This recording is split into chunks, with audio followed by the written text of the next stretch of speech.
नमस्कार. आपण पाहत आहात just call me news 24 Solapur. मोदीजींना पंतप्रधान करण्यासाठी सोलापूरकरांचा बळी कशाला? आधी रिकाम्या हाताला काम आणि मगच रहीम आणि राम. भाजपा लोकप्रतिनिधी कोणत्या तोंडाने मत मागणार? लोकसभा 2024चे बिगुल वाजले आणि सर्वत्र प्रचाराला सुरुवात झाली. परवाच सोलापूर काँग्रेसमधून आमदार प्रणिती शिंदे यांचे नाव निश्चित झाले आणि त्यांनी सर्वत्र प्रचाराला पण सुरुवात केली. त्याचबरोबर जर आपण पाहिलं तर दुसरीकडे आमदार प्रणिती शिंदे यांचं नाव काँग्रेसकडून उमेदवारी म्हणून जाहीर झालं आणि त्यांचा जो भाजपचा प्रवेश होता, जी चर्चा चालू होती की काही दिवसात भाजपकडून उभारणार आहेत, भाजपमध्ये प्रवेश करणार आहेत. शिंदेसाहेब सुद्धा म्हणाले होते की ते स्वतः निर्णय घेतील. मग त्यासाठी पण त्यांना जेव्हा उमेदवारी काँग्रेसकडून जाहीर झाली आणि त्यांच्या भाजपा प्रवेशाला पूर्णविराम मिळाला, तर दुसरीकडे भाजपकडून अद्यापही उमेदवार जाहीर झालेला नाही आहे. कधी अमर साबळे, कधी राम सातपुते, कधी मिलिंद कांबळे असे रोज एक नाव चर्चेत येत आहे. म्हणजे सोलापूरची जर परिस्थिती पाहिली तर सोलापूर हे फक्त 4 हुतात्म्यांचं गाव आहे, पण तिथल्या गल्लीतल्या चौकाला मात्र रोज एकाचं नाव आहे. तसं उमेदवाराबाबत रोज एकाचं नाव चर्चेत होत आहे, परंतु अद्याप भाजपने कोणताही उमेदवार जाहीर केले नाही. सगळ्यात महत्त्वाची गोष्ट म्हणजे इतका भाजपला उशीर का होत आहे? कारण का आता सोलापुरात भाजपच्या ताकदीचा उमेदवारच राहिलेला नाही आहे. कारण स्वच्छ शिस्तप्रिय असलेला पक्ष आता बेशिस्तपणे वागताना दिसत आहे. कारण का तर उमेदवार का बरं जाहीर होत नाही? काय अडचण काय आहे?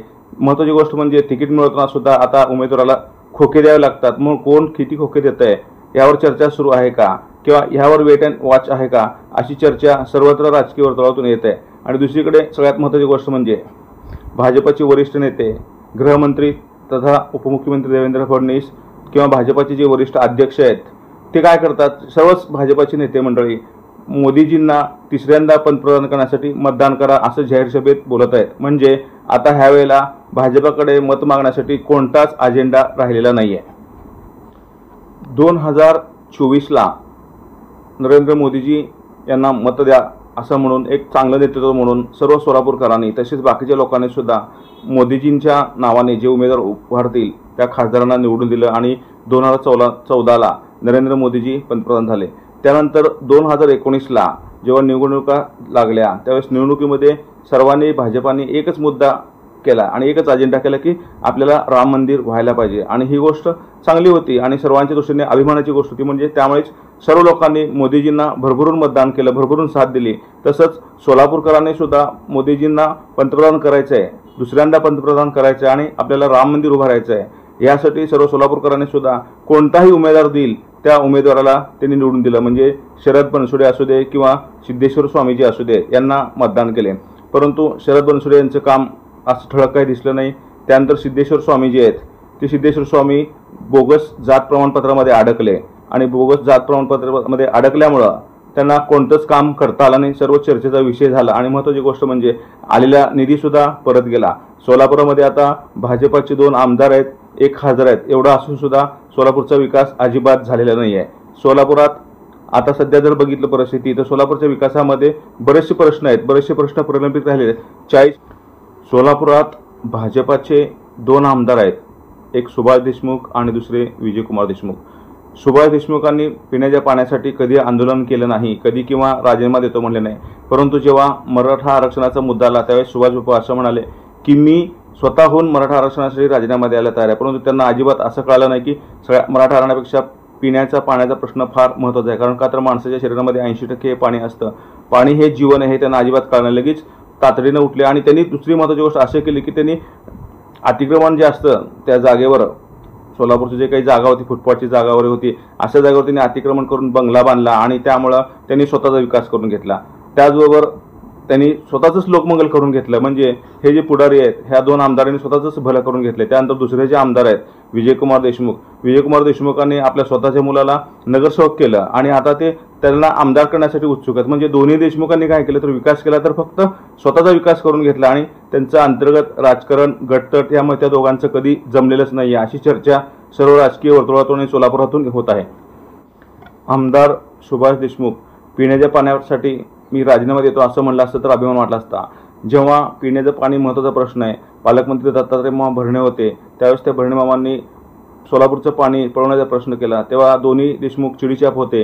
किंवा सोलापूरचे जे सर्वच लोकप्रतिनिधी आहेत, काँग्रेसचे आमदार सुद्धा प्रणिती शिंदे त्यासुद्धा गप्प होत्या. आणि सगळ्यात सांगायचे म्हणजे सोलापुरात 3 आमदार ते खासदार असताना सुद्धा सोलापुरात अजूनही विमानसेवा सुरू झालेला नाही. जी चिमणी होती, बेकायदा चिमणी, ती पाडण्यासाठी बाकीच्या संस्थांनी सोलापूरकरांची प्रयत्न केला, आंदोलनं केली, परंतु ह्या लोकप्रतिनिधींनी अजिबात मध्यस्थी केली नाही किंवा कधी ब्रशब्द सुद्धा काढला नाही. का तर आपल्या बातम्या संचार पेपरला छापून दिली, कारण का संचारचे जे मालक आहेत धर्मराज काळे संचारचे मालक आहेत, कारखान्याचे पण ते मालकच आहेत.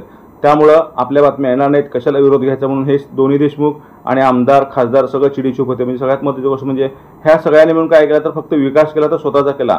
आता दोन्ही देशमुख आपल्या मुलांना कसं सेटल होतील, आपल्या मुलांना कसं आमदार करायचं ह्यासाठी प्रयत्नशील आहेत. त्यामुळं त्यांना सोलापूरचं काही देणं घेणं राहिलेलं नाही आहे. एकाने स्वतःचं लोकमंगल करून घेतलं, दुसरे आपल्या मुलाला सेटल करण्यात मग्न आहेत. आणि खासदार जे आहेत, खासदार बोगस जात प्रमाणपत्रामध्ये अडकल्यामुळं सोलापुरात भाजपाची पूर्णपणे नाचक्की झाली आहे. संपूर्ण सोलापूरकर भाजपवर नाराज आहेत. आमदार विजयकुमार देशमुखांनी तर मध्ये लोकसभेसाठी उभारण्यासाठी राखीवचा पण दाखला काढला असं मध्ये वृत्त होतं, पेपरमध्ये पण बातमी आली होती. सगळ्यात सांगायची गोष्ट म्हणजे खुर्चीसाठी आणि सत्तेसाठी हे लोक जातसुद्धा बदलतील, स्वतःचा स्वाभिमान घाण ठेवतील, इतक्या खालच्या थराला जातील, हे सुद्धा सगळ्यात महत्त्वाची गोष्ट आहे आणि विचार करण्यासारखी गोष्ट आहे. जर तुम्ही जर असे वागत असाल, सत्तेसाठी आणि खुर्चीसाठी काही पण करत असाल, तुम्ही जात बदलायला तयार होत असाल, मागासवर्गीय म्हणून सर्टिफिकेट काढायला तयार होत असाल, तर त्यामध्ये बाकीच्यांमध्ये तुमच्यामध्ये काय फरक राहिला. सगळ्यात महत्त्वाची गोष्ट म्हणजे यामुळे संपूर्ण सोलापूरमध्ये नाराजी पसरलेली आहे, सोलापूरचा विकास खुंटलेला आहे. सोलापुरामध्ये पिण्याचा पाण्याचा प्रश्न आहे, रस्ता व्यवस्थापन आहे, विमानसेवा अजूनही चालू झालेली नाही आहे, सोलापुरात मिल बंद पडलेले आहेत, सोलापुरात बेकारी वाढलेली आहे. हां, विकास झाला. विकास कोणाचा झाला तर सोलापूरचे जे लोकप्रतिनिधी आहेत त्या लोकप्रतिनिधींचा विकास झाला. त्यांनी स्वतःचं फक्त भलं करून घेतलं, सोलापूरच्या तोंडाला मात्र पाने पुसलेले आहेत. सुरुवातीला सोलापूरचे सुपुत्र म्हणून सुशीलकुमार शिंदे यांना सोलापूरकरांनी मुख्यमंत्री केले, केंद्रीय गृहराज्यमंत्री केले. का तर ते स्थानिक आहेत, सोलापूरचा विकास होईल. परंतु त्यांनी पूर्णपणे सोलापूरचा घात केला, सोलापूरकरांचा विश्वास तोडला आणि त्यांनी फक्त स्वतःच्या मुलीला 3 टर्म आमदार केले. आता मुलीला खासदार करण्यासाठी प्रयत्नशील आहेत. म्हणजे सगळ्यात महत्त्वाची गोष्ट म्हणजे ज्या सोलापूरकरांनी त्यांना एवढं भरभरून मतदान केलं, एवढं विश्वासात घेतलं, त्याच सोलापूरकरांच्या तोंडाला त्यांनी पाने पुसलेले आहेत. कुठलाच विकास झाला नाही. लातूरचा विकास झाला आहे, बारामतीचा विकास झाला आहे, परंतु अजूनही सोलापूर आमचं भकास आहे. सोलापुरामध्ये कुठलेही प्रश्न सुटलेले नाही आहेत का. आणि दुसरी महत्त्वाची गोष्ट म्हणजे सांगायची म्हणजे की सोलापूरच्या विकासासाठी कोणत्याच लोकप्रतिनिधींनी धडपड केलेली नाही आहे. प्रयत्न केला, त्यांनी स्वतःचा स्वार्थ साधला. आणि सगळ्यात महत्त्वाची गोष्ट म्हणजे यांची संपत्ती पाहिली तर 5 वर्षामध्ये यांची संपत्ती करोडोच्या घरात गेलेली. 3 टर्म आमदार होते. त्यामुळे सर्व सोलापूरकरांमध्ये अशी चर्चा होत आहे की यांची ACB कडून, अँटी करप्शन ब्युरोकडून यांच्या संपत्तीची चौकशी झाली पाहिजे, अशी चर्चा सर्व सोलापूरकरातून होत आहे. आणि सर्व सोलापूरकर आता खूप नाराज झालेले आहेत. त्यामुळे सोलापूरकर असं म्हणतात की मतदान करून काय उपयोग आहे, मतदान कशाला करायचं, जर ह्या उमेदवारांनी जर आमची किंमत ठेवली नाही तर आम्ही का म्हणून मतदान करायचं.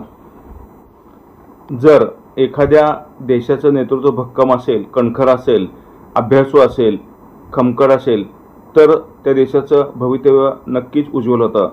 असंच 2014मध्ये जेव्हा पहिल्यांदा पंतप्रधान नरेंद्र मोदीजी पंतप्रधान झाले, त्यांनी दाखवून दिलं की आपण काय आहोत आणि आपल्यामध्ये काय ताकद आहे. त्याचबरोबर 2019ला सुद्धा ते पंतप्रधान झाले. त्यामुळं त्यांनी एवढी प्रगती केली बाकीच्या बाबतीमध्ये, त्या प्रगतीमुळं बाकीचे सर्व भारतीयवासी खूप अभिमानानं त्यांचं नाव घेतात. आम्हाला सुद्धा अभिमान वाटतो की नरेंद्र मोदीसारखं नेतृत्व अजूनही भारताला हवं, नरेंद्र मोदीजी 3ऱ्यांदा पंतप्रधान व्हावे आणि नक्कीच होतील, त्यात काही शंका नाही. कारण का तर सोलापूरचं एक सीट जरी पडलं तर त्यांना काही फरक पडणार नाही. कारण का तर त्यांनी घोषणाच केली की अबकी बार 400 पार. त्यामुळे 400 पासून एक सीट जरी कमी झाला तरी सोलापूरचं काही फरक पडणार नाही. कारण का तर प्रत्येक वेळी आतापर्यंत जर आपण विचार केला सोलापूरचा तर प्रत्येक वेळी पालकमंत्री आयात केले गेले, त्यानंतर उमेदवार सुद्धा भाजपाचे आयात केले. म्हणजे स्थानिक उमेदवार नाही, स्थानिक उमेदवाराला प्रश्न माहीतच नाही आहेत. महत्त्वाची गोष्ट म्हणजे सोलापूरमध्ये बेकारी आहे. त्यानंतर महत्त्वाची गोष्ट म्हणजे सोलापूरमध्ये पाण्याचा प्रश्न आहे, विमानसेवा आहे, रस्ते व्यवस्थापन आहे, मिल बंद पडलेले आहेत. त्यामुळे मिल बंद पडले असल्यामुळं कारखाने बंद आहेत, तरुणांना काम नाही आहे.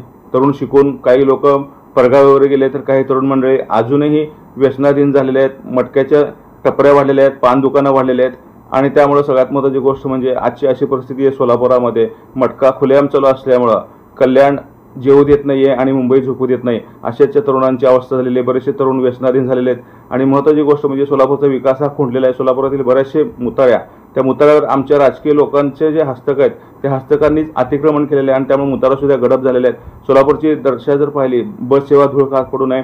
सोलापुरामध्ये IT पार्क 2 वेळा IT पार्कचं उद्घाटन झालं, परंतु ते IT पार्क अजूनही सुरू झालेलं नाही आहे. त्यामुळं सोलापूरचा विकास जर बघितला तर कुठल्याही बाबतीमध्ये सोलापूरचा विकास अजूनही झालेला नाही आहे आणि होणार पण नाही. कारण का तर सोलापुरामध्ये तशी जे राजकीय नेते आहेत, राजकीय नेत्यांची इच्छाशक्ती नाही की सोलापूरचा विकास व्हावा. मागील निवडणुकीमध्ये 2019 मध्ये सर्व भाजपा नेत्यांनी राम मंदिराचा मुद्दा उपस्थित केला आणि अयोध्येमध्ये राम मंदिर झालं. ही सर्वांसाठी अभिमानाची गोष्ट आहे. आम्हाला पण त्याबद्दल अभिमान वाटतो. कारण का तर राम मंदिर होणं गरजेचं होतं, ते मोदीजींनी करून दाखवलं, ते बरोबर आहे. परंतु अयोध्येमध्ये राम मंदिर झालं, परंतु आमच्या सोलापुरातील जे काही कार्यकर्ते, त्या कार्यकर्त्यांच्या घरावरचे पत्रे अजूनही आहेत. तसेच म्हणजे सगळ्यात महत्त्वाची गोष्ट म्हणजे सोलापुरामध्ये रिकाम्या हाताला काम नाही आहे. महत्त्वाची गोष्ट म्हणजे सोलापूरकर अजूनही बेवारस आहेत. सोलापुरामध्ये एवढे लोकप्रतिनिधी असून सुद्धा सोलापूरचे प्रश्न सुटलेले नाही आहेत आणि त्यामुळे सोलापूरकर बरेचसे नाराज आहेत. मग महत्त्वाची गोष्ट म्हणजे आम्हाला असं वाटतं की तिसऱ्यांदा सुद्धा नरेंद्र मोदीजी पंतप्रधान होतीलच, यामध्ये शंका नाही. पण सोलापूरच्या विकासाचं काय? सोलापूरचा विकास कुठं गेला? का कुठला सोलापूरचा विकास? वरचे वरिष्ठ सोलापूरचे जे लोकप्रतिनिधी आहेत, लोकप्रतिनिधींना निवडून दिलं जातं, जेव्हा निवडणुका येतात तेव्हा हातापायावरे पडतात, मतं वगैरे मागतात.